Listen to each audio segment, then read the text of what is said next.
Tanzania, a land of breathtaking landscapes, holds within its soil the secrets of our shared human story.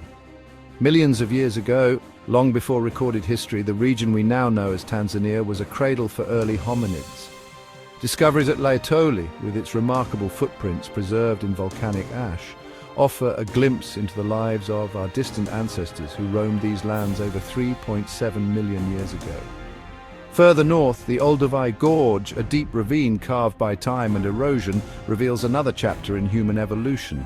Here, the remains of, dating back around 1.8 million years, tell a tale of early tool makers and their growing mastery over the environment. These groundbreaking discoveries solidify Tanzania's reputation as the cradle of humankind. These ancient ancestors, however, were not alone in shaping the destiny of this land. As millennia passed, successive waves of migrations brought new people, cultures, and technologies to what would one day be known as Tanzania. Around 1000 BC, the fertile lands of present-day Tanzania witnessed the arrival of pastoralist communities migrating southwards from the Ethiopian highlands, following the verdant pastures along the Great Rift Valley. These Nilotic groups, skilled in herding cattle and cultivating crops, established settlements, gradually shaping the cultural landscape. Between 500 and 100 BC, another wave of migration, this time from the Congo Basin, brought the knowledge of ironworking to the region.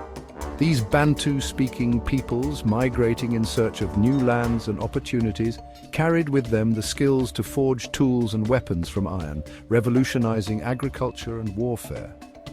The arrival of ironworking marked a turning point, allowing for more efficient farming and the creation of more durable tools and weapons. This technological advancement spurred population growth and the rise of more complex social structures, laying the groundwork for the vibrant tapestry of cultures that would define Tanzania in the centuries to come. As centuries unfolded, the eastern shores of Tanzania, caressed by the warm waters of the Indian Ocean, emerged as a vibrant hub of trade and cultural exchange. The rhythmic dance of the waves against the shore was more than just a natural phenomenon. It was a signal to seafarers and traders from distant lands, beckoning them to explore and engage with the rich resources and cultures that lay beyond the horizon.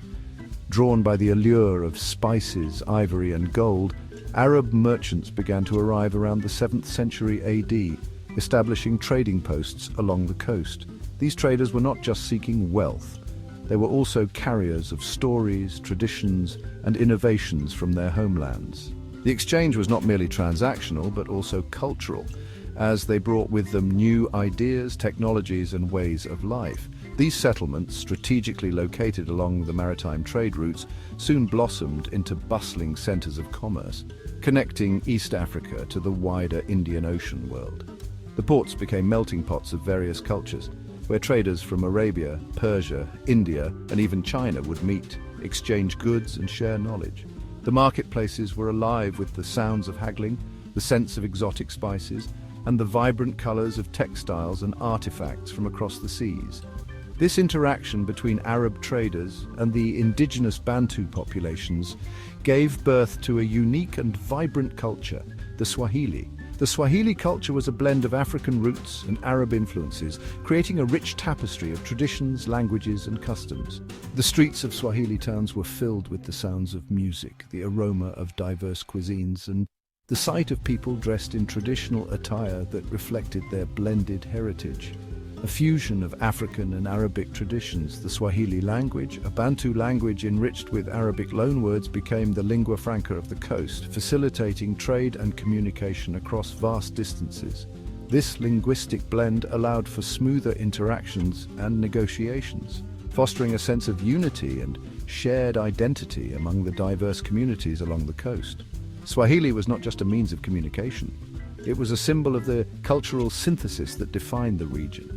Islam, brought by the Arab traders, also found fertile ground along the Swahili coast, gradually becoming the dominant religion and further shaping the cultural identity of the region. The construction of mosques and the practice of Islamic traditions became integral parts of daily life, influencing everything from architecture to social customs. The call to prayer echoed through the towns, marking the rhythm of life and reinforcing the spiritual connection among the people. The rise of Kilwa Island, off the coast of present-day Tanzania, exemplifies the prosperity and cosmopolitan nature of the Swahili civilization. Kilwa became a beacon of wealth and culture, attracting traders and scholars from far and wide.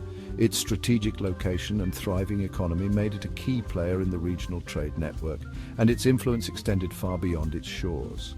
From the 11th century onwards, Kilwa flourished as a powerful city-state ruled by wealthy merchants who amassed fortunes from the trade in gold, ivory, and slaves. These merchants were not just economic leaders, but also patrons of the arts and culture, commissioning grand buildings and supporting the development of literature, science, and education. Kilwa's markets were filled with goods from across the world, and its streets buzzed with the activity of traders, artisans, and scholars.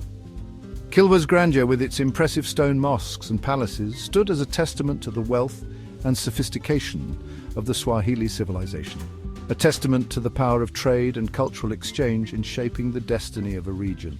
The ruins that remain today are silent witnesses to a bygone era of prosperity and cultural richness, reminding us of the dynamic interplay of commerce, culture, and community that defined the Swahili coast.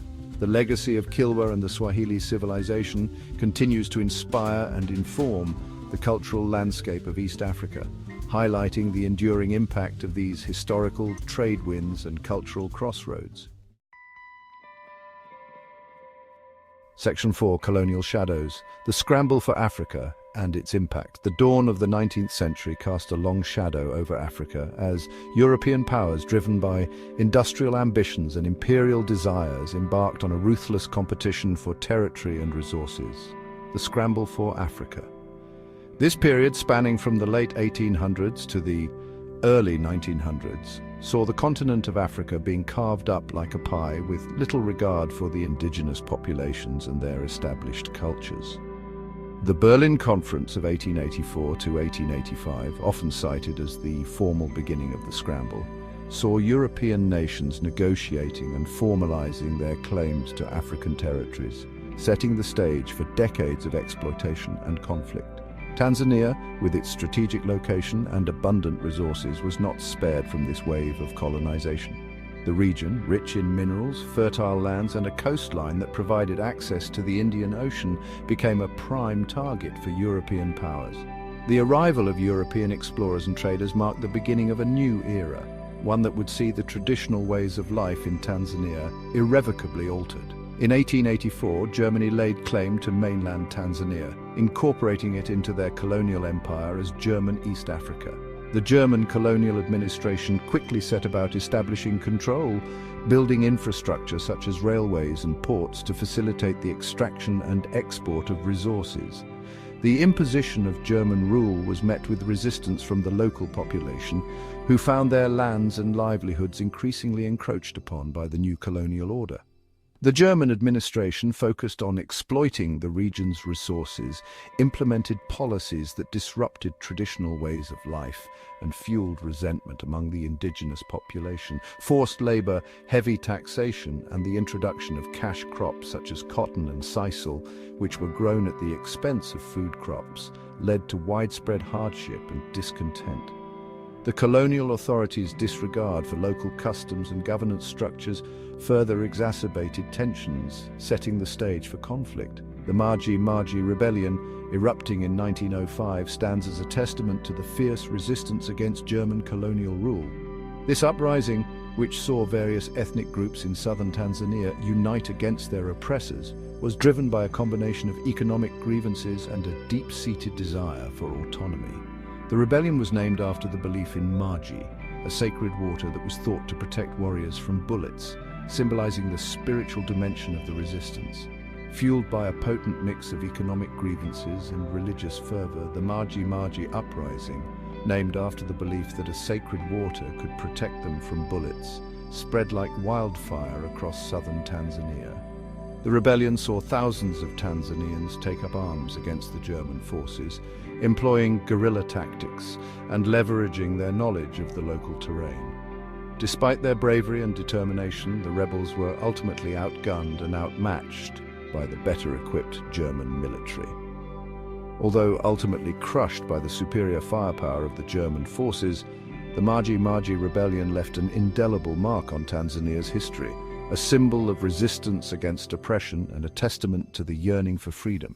The brutal suppression of the rebellion, which resulted in the deaths of tens of thousands of Tanzanians, highlighted the lengths to which the colonial powers would go to maintain control. The legacy of the Maji Maji Rebellion continues to inspire subsequent generations in their struggles for justice and self-determination.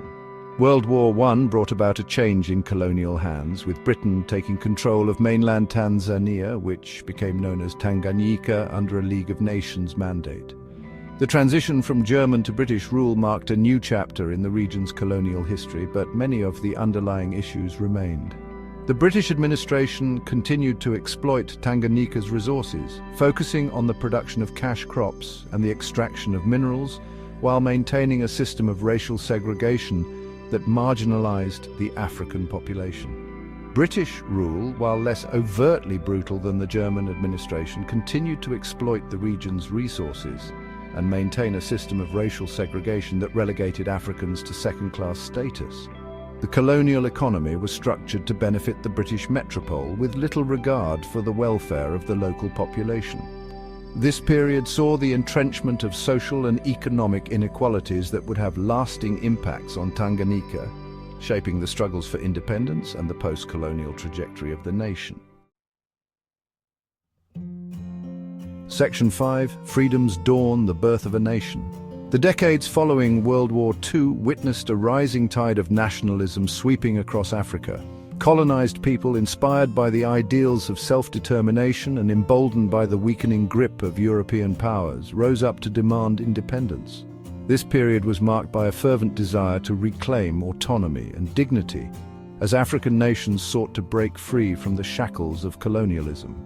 The spirit of resistance and the quest for freedom became a unifying force, transcending borders and ethnic divisions. Tanganyika, too, joined this chorus for freedom, with Julius Nyerere, a charismatic and visionary leader, emerging as the voice of the independence movement. Nyerere's eloquence and unwavering commitment to the cause galvanized the masses, inspiring hope and determination. His leadership was instrumental in uniting diverse groups under a common goal, fostering a sense of national identity and purpose. Nyerere, a schoolteacher deeply influenced by the principles of social justice and Pan-Africanism, understood that true liberation required not only political independence, but also economic emancipation and social equality. He believed that education was a powerful tool for empowerment and worked tirelessly to promote literacy and learning among his people.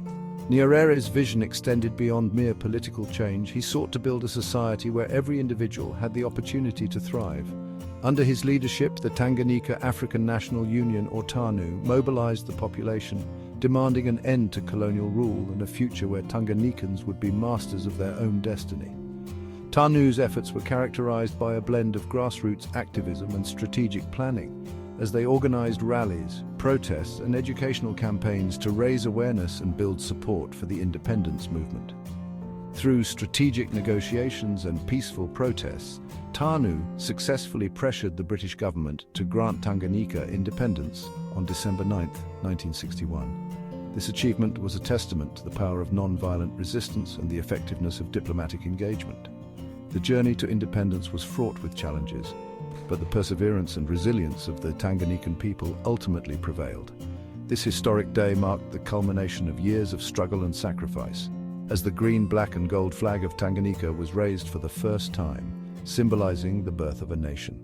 The celebrations were a poignant reminder of the collective effort and unwavering spirit that had brought about this momentous change.